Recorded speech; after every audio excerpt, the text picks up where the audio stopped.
যে আমার শ্বশুর আমার শাশুড়িকে দায়ে করে কুপাই যায়, যে ছেলেরা বলে আব্বা তুমি মা তো রোজা রেখেছে, মাকে ওইভাবে মেরো নাখো, মা রোজা রেখে মরে যাবে। তাও শুনছে না, বলছে যে শালো তোরা কি জানিস। তাই জমিতে চাষ করার টাকা জুয়াতে হেরে গিয়ে বাবাকে কুপিয়ে খুনের চেষ্টা ছেলেদের। মুর্শিদাবাদের ভরতপুরে ডাঙ্গাপাড়ায় ধার করা চাষের টাকা জুয়ায় হেরে যাওয়ার জেরে এক মর্মান্তিক পারিবারিক বিবাদ শেষ পর্যন্ত রক্তক্ষয়ী সংঘর্ষের রূপ নিল, যেখানে নিজের দুই ছেলের হাতে নৃশংসভাবে আক্রান্ত হলেন বৃদ্ধ বাবা আজাদ শেখ। ঘটনার মূল ছিল চাষের সার কেনার জন্য বোনের বাড়ি থেকে ধার করে আনা 10,000 টাকা, যা আজাদ শেখের ছোট ছেলে জুয়ায় হেরে গিয়ে পরিবারের জন্য বিপদ ডেকে আনে। বৃহস্পতিবার সকাল থেকে এই নিয়ে অশান্তি চরম সীমায় পৌঁছায় এবং সন্ধ্যায় বাবা বাড়ি ফিরতেই তুমুল বচসা শুরু হয়ে যায়। সেই সময় দুই ছেলে কোদাল নিয়ে ও তার উপর ঝাঁপিয়ে পড়ে এবং কুপিয়ে খুনের চেষ্টা করে বলে অভিযোগ।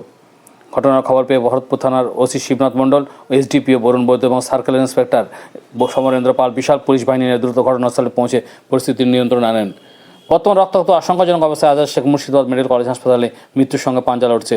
পুলিশ ঘটনাস্থল থেকে হামলার অস্ত্র উদ্ধার করেছে এবং পলাতক দুই ছেলের খোঁজে তল্লাশি শুরু করেছে।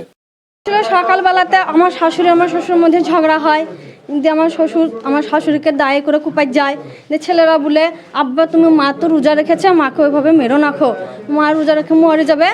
তাও শুনছে না, বলছে যে শালো তোরা কি জানিস।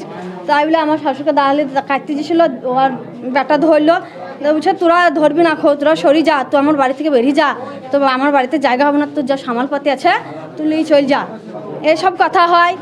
দিয়েছে আর আমার ননদ 10,000 টাকা দিয়েছিল ও আর আব্বাকে, ওই টাকাটা আমার দেওয়ার জুই খেলে হেরে গেছিল।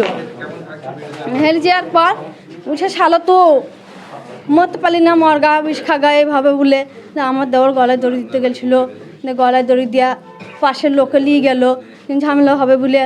তারপরে সন্ধ্যের সময় বাড়ি এলো আমার দেওয়ার, বলছে আব্বা চাবিটা দাও, ঘরটা খুলে দাও, যা বড় গেছে। তা বলছে না, তোকে ঘর ঢুকতেও দেবো না, তোর ঘরে যা সামাল পাতি আছে তুলেই চলি যা, তোর কোনো জায়গা নাই খো। তাই বললো স্যার। দেখো আমার স্বামী যে হাসবেন, সে বললো যে আব্বা তুমি ও ছিয়ানা ছিল কোথা যাবে, ওকে তুমি ঘর খুলে দাও। ও ঘর খুলো না খো দিয়ে স্যার ওদের দুজনে মারামারি হয়েছিল, ছোট ছোট ছেলের সাথে মারামারি হয়েছিল। দেখুন ছাড়াছাড়ি করতে লেগে স্যার আমার শ্বশুরের হাতে দা ছিল, আমার স্বামীদের হাতে লাঠি ছিল, কি যাই ছিল স্যার, এইভাবে লাগালাগি করে মারামারিটা হয়েছে স্যার।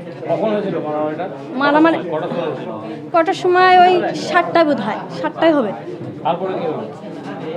তারপরে এরকম হইলো স্যার। কি আমরা ছাড়াতে গেলাম, লোক ডাকলাম অনেক, লোক এলো, লোক এসে ছাড়াছুড়ি করে দিল।